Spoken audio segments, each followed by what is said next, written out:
If you're choosing a financial advisor, trying to get yourself or your money organized, or if you already have an advisor and need to or want to change, well, I have to say we don't make it easy because there are a lot of us out here and we come in all shapes and sizes, literally and personally, and in terms of the type of business we run or we're part of. And although if you look at a random sample of websites, it might look as though we all do the same things, we're all different, or at least good at different things. And although it may seem that there are a lot of advisors around, there are actually far fewer actual firms of advisors due to something that's much in the news in our little world called consolidation. That's basically the process of big firms buying smaller firms of advisors, mainly those with one or two, but often much bigger. And more often than not, they're providing a way for the older guard of our profession, obviously not me, to retire. A few years ago, private equity firms got wind of this and saw a big potential profit opportunity.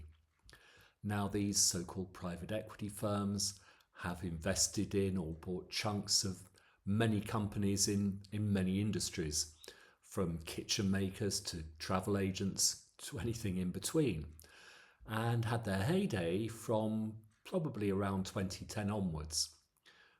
Because after the global financial crash, interest rates here and in the US went down to virtually nothing.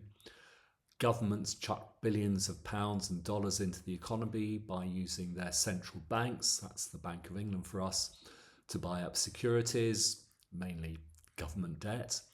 0.5% interest rates made your mortgage cheap, but that didn't help most people as the banks were then terrified of lending money to Joe Public.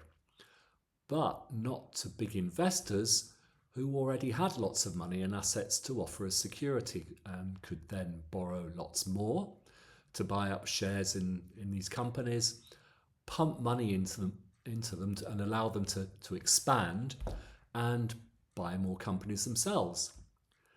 The carrot in our business was that the clients of those companies, our company potentially, had investments on which they were paying fees. Those fees could often be increased and investments could be put into funds run by the companies doing the buying on which they could make a bigger profit. Those are what we call the consolidators, although they apparently now like to be called integrators. And well, I'll throw another buzz jargon word in here, vertical integration. Now, in business, that effectively means that a company that makes things also sells and markets them to customers. So that could be our kitchen company making its kitchens in a factory and having a load of shops to promote them and their own builders to fit them. Or maybe Netflix making their own films. Or in financial services, investment companies having their own range of products and an army of advisors who will advise you to invest in their funds.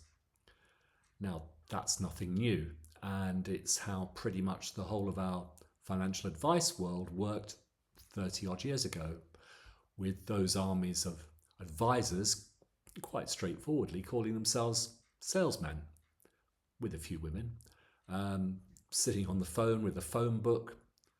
Kids ask your parents what one of those is, to find their customers.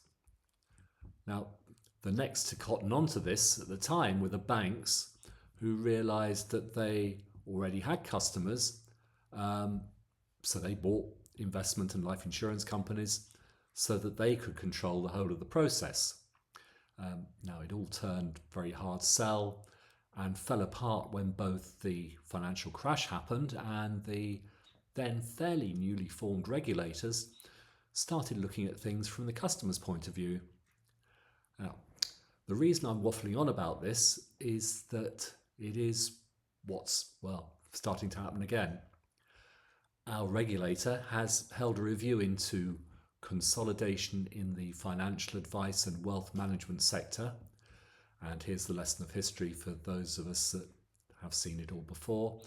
They found that It can deliver greater efficiencies, but weak governance and poor oversight could expose customers to risk.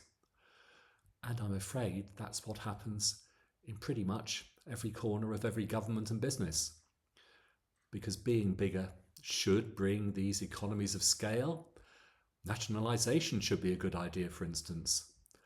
But the logistics of running and controlling a big corporation or organisation eventually brings either lots of middle management to supposedly keep tabs on everything and so push up costs, or lots of individuals getting on with it, and often not with the right it.